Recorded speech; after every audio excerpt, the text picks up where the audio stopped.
सबकी आवाज media network में आपका इस्तकबाल है। मैं रफीउद्दीन रफीक आपसे मुखातिब हूँ। आज हम बात करेंगे औरंगाबाद लोकसभा हल्का इंतखाब की, जिसमें कांटे का मुकाबला है। 4 उम्मीदवार मैदान में जबरदस्त मुकाबला कर रहे हैं। इससे पहले कि हम तज्जिया करें, इससे पहले कि हम सर्वे पेश करें, इससे पहले कि हम आदाद शुमार बताएं, देखते हैं औरंगाबाद लोकसभा में कितने उम्मीदवार है और वोटर्स कितने हैं। औरंगाबाद लोकसभा हल्का इंतखाब में इस वक्त 23 उम्मीदवार मैदान में हैं और वोटर्स जो है राय दहिंदगान 18,84,865 18,84,865 राय दहिंदगान मतदार या जो है वोटर्स अपने हक के रायदही का इस्तेमाल कल करेंगे, यानी 23 अप्रैल को। उम्मीदवार जो मैदान में है उनमें काबिल जिक्र है चंद्रकांत खैरे शिवसेना बीजेपी युति के उम्मीदवार, इम्तियाज जलील बहुजन वंचित आघाड़ी के उम्मीदवार, सुभाष झामड़ कांग्रेस एनसीपी के उम्मीदवार और हर्षवर्धन जाधव आजाद उम्मीदवार। अब जो है इस हल्का इंतखाब का, औरंगाबाद हल्का इंतखाब का हम फीसद देखते हैं, कौन सी कास्ट फैक्टर क्या क्या काम कर सकते हैं इसमें। जैसे कि बहुत सारी बातें की जा रही है, फला कास्ट इसके साथ है और ये उसके साथ है, वो उसके साथ है। तो हम जो है जो अंदाजा है ये कौन से जो है तो कास्ट का वोट फीसद कितना है। सबसे पहले हम देखते हैं मराठा इस हल्का इंतखाब में औरंगाबाद लोकसभा में सबसे ज्यादा तादाद में मराठा वोटर्स हैं, जिनकी तादाद एक अंदाजे के मुताबिक परसेंटेज जो है तो 30 से 32% के दरमियान वो इस हल्के में है। और जो है दूसरा जो उसके बाद जो है वो है मुस्लिम जो है तो इस औरंगाबाद हल्का इंतखाब में मुस्लिम वोटों की तादाद वो 26 से 27% है।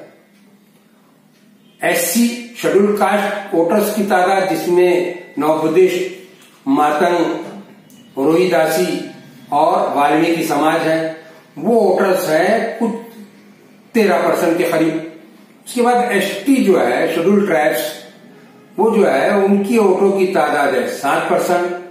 ओबीसी और अदर वोट जो है तो जब हम देखते हैं तो वो 22% है। इस तरीके से मराठा 30 से 32%, मुस्लिम 26 से 27%, एससी 13%, एसटी अंदाजन 7% और ओबीसी और अदर जो है तो 22% है। ये तो था कास्ट जो है तो 18,84,865 वोटर्स अपने हक का कल इस्तेमाल करेंगे। अब जो 23 उम्मीदवार मैदान में थे उनमें जो है तो 23 के 23 जो है तो दावा कर रहे हैं कि मैं चुन कर आने वाला हूं, लेकिन जो मुख्य मुकाबला है वो 4 उम्मीदवारों के दरमियान है। इसके पहले कि हम उन उम्मीदवारों की पोजीशन आपके सामने रखें, पहले हम देखते हैं कि 2014 में इस हल्का इंतखाब की, औरंगाबाद लोकसभा हल्का इंतखाब की क्या पोजीशन थी 2014 में मोदी लहर के दौरान। उस वक्त जो है तो औरंगाबाद लोकसभा में कुल वोट 2014 में 15,89,393 थे। 2014 में वोटर्स की तादाद थी 15,89,393, जो इस वक्त बढ़कर 18,84,865 हो चुकी है। अब जो है उस वक्त परसेंटेज कितना हुआ था 2014 में, जब बहुत शबाब पे था इलेक्शन, मोदी की लहरें थी बहुत और हर मोदी, घर घर मोदी के नारे थे। उस वक्त का जो परसेंटेज ऑफ वोट था वो 61.84 था, यानी करीब 62% वोटिंग हुई थी उस वक्त में। अब जो है इलेक्शन कमिश्नर भी जोर दे रहा है और जो है तो जिला कलेक्टर ने भी अपील की बार बार कि जो है तो वोटर्स अपना वोट बढ़ाए, और हम भी जो है तो ये कहते हैं कि अपने वोट को बढ़ाइए। तो 2014 में उस वक्त वोट जो पड़ा था वो 61.84% पड़ा था।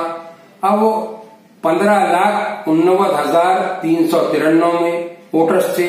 उसमें जो वोट पड़ा था वो 9,82,933 लोगों ने, राय दहिंदगान ने, वोटर्स ने अपने हक का इस्तेमाल किया था। अब एक बात ये काबिल थी क्योंकि उसमें से नोटा का भी इस्तेमाल किया था उस वक्त 2014 में लोगों ने, और नोटा का इस्तेमाल करने वाले 6,372 थे।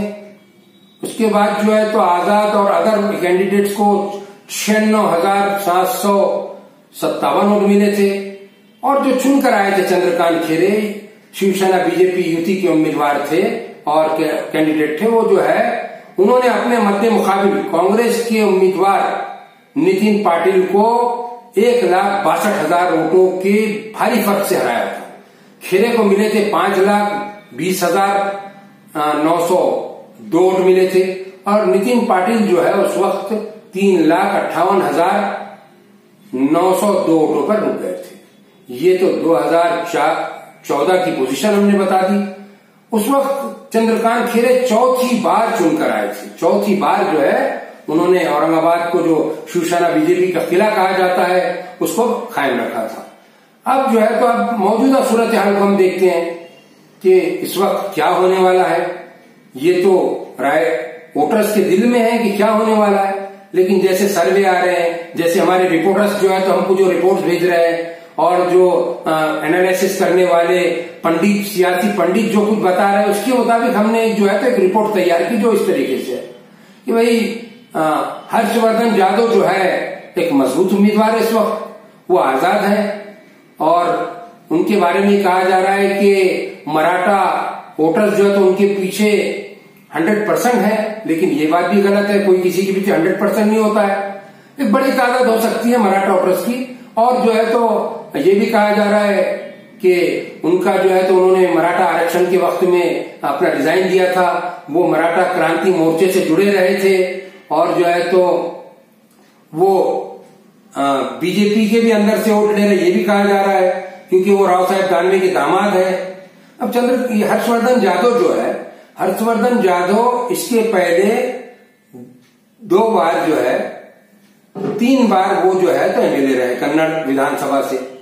पहली बार वो आजाद रहे, फिर जो है तो मनसे से रहे, फिर जो है तो मनसे के बाद वो शिवसेना में चले गए, कभी कांग्रेस में थे, मतलब वो उनकी जो है तो वो मुख्तलिफ पार्टियां बदलते रहे। लेकिन ये कहा जा रहा है कि इस वक्त में जो है तो जो चंद्रकांत खैरे से नाराज है लोग, बड़ी तादाद में वो हर्षवर्धन यादव के साथ जो है तो चले जाएंगे।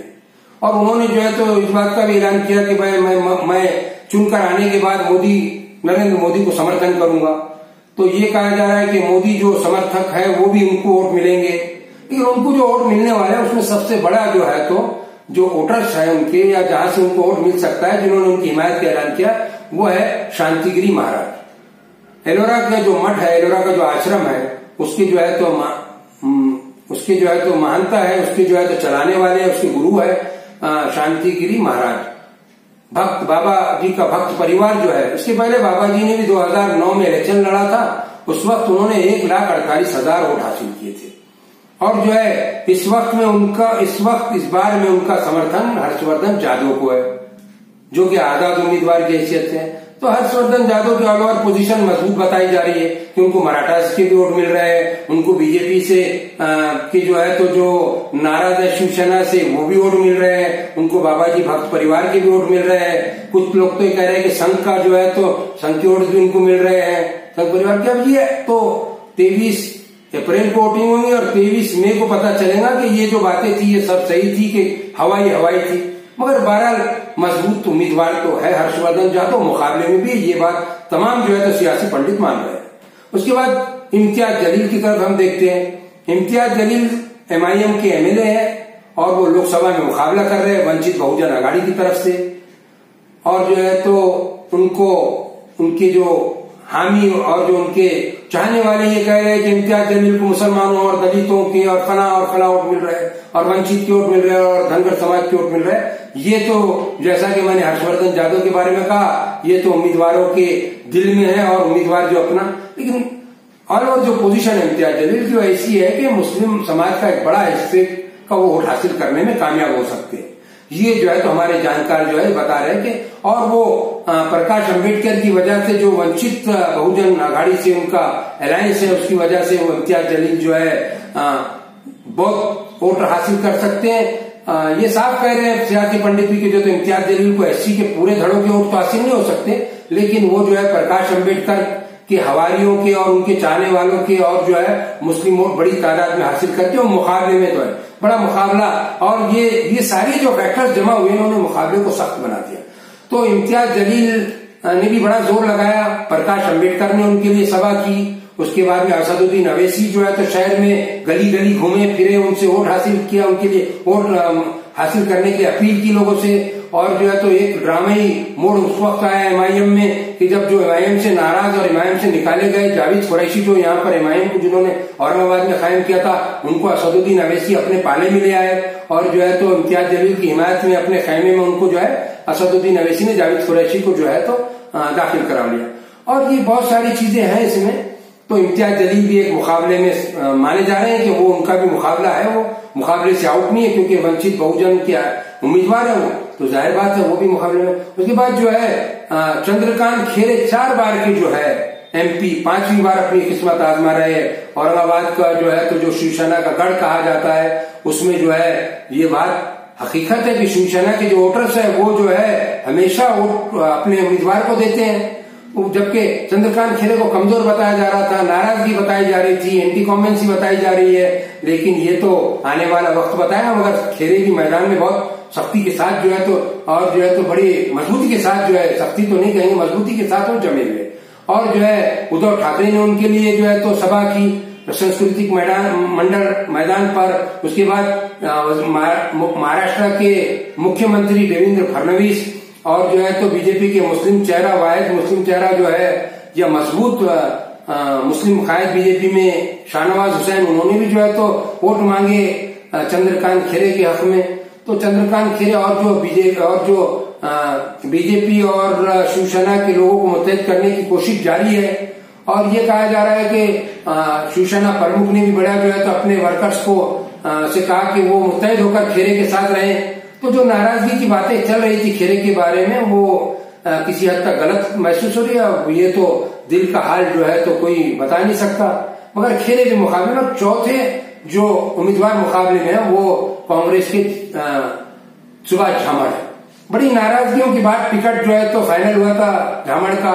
अब्दुल सत्तार रूट कर कांग्रेस से चले गए थे, लेकिन आपको मालूम होना चाहिए और सबको पता है, सियासी पंडित भी कहते हैं कि कांग्रेस का एक वोट जो है तो वोट सिंबॉलिक वोट है, जो कांग्रेस के निशान को देखकर वोट देता है। उसमें मुस्लिम भी है, उसमें दलित है, उसमें एसटी है, उसमें मराठास भी है, और हर समाज के अगर कोई वोट हासिल करने का दावा अगर कर रहा है आज की तारीख में तो वो सुभाष झामड़ है। सुभाष झामड़ के हक में नवजीत सिंह सिद्धू ने जो है तो सभा की। उसके बाद में हर्षवर्धन पाटिल जो कांग्रेस के एक्स मिनिस्टर है महाराष्ट्र के, उन्होंने जो है तो सभा की। उसके बाद में जो है तो पृथ्वीराज चौहान ने जो है तो झामड़ के हक में सभाएं की। तो सारे उम्मीदवार, उनके जो है तो वर्कर्स और सारे पार्टीज के जो है तो मुख्य लीडर्स जो है तो बड़े बड़े लीडर्स ने औरंगाबाद का दौरा किया और जो है तो अपने उम्मीदवारों के हक में वोट मांगा। तो ये जो 4 उम्मीदवार मैदान में इस वक्त हैं, जिनके दरमियान कड़ा मुकाबला है या जिनके दरमियान सख्त मुकाबला है, उनमें हर्षवर्धन जादव आजाद उम्मीदवार, इम्तियाज जलील बहुजन वंचित आघाड़ी एमआईएम के उम्मीदवार, चंद्रकांत खेरे शिवसेना बीजेपी युति के उम्मीदवार, और जो है सुभाष झामड़ कांग्रेस एनसीपी जो है तो अलायंस के उम्मीदवार है। ये चारों में मुकाबला होने वाला है। कल राय दहिंदगान अपना वोट डालेंगे। वोट जो है वोट का इस्तेमाल कीजिए, हम भी अपील करते हैं। जिला कलेक्टर ने भी अपील किया, हम अपने देखने वालों से, सबकी आवाज मीडिया नेटवर्क को, कि जो भी जो देखने वाले उनसे अपील करते हैं कि वोट का हक कीजिए, हक वोट का इस्तेमाल कीजिए। वोट हमारा जो है तो डेमोक्रेटिक राइट्स है, हमारा जो है तो लोकतंत्र का त्योहार है कल 23 अप्रैल को। और कल जैसा कि छुट्टी भी डिक्लेयर हुई तो आप वोट कीजिए और जो है तो डेमोक्रेसी को मजबूत कीजिए। अब फिर हम आइंदा वीडियोज में फिर आपसे मिलेंगे। लेकिन औरंगाबाद अगर लोकसभा की बात की जाए तो यकीन के साथ नहीं कहा जा सकता कि कौन चुन के आने वाला है। हाँ, ये जरूर कहा जा सकता है कि मुकाबला बड़ा सख्त है, मुकाबला बड़ा कठिन है। देखना है कौन बनता है औरंगाबाद का एमपी।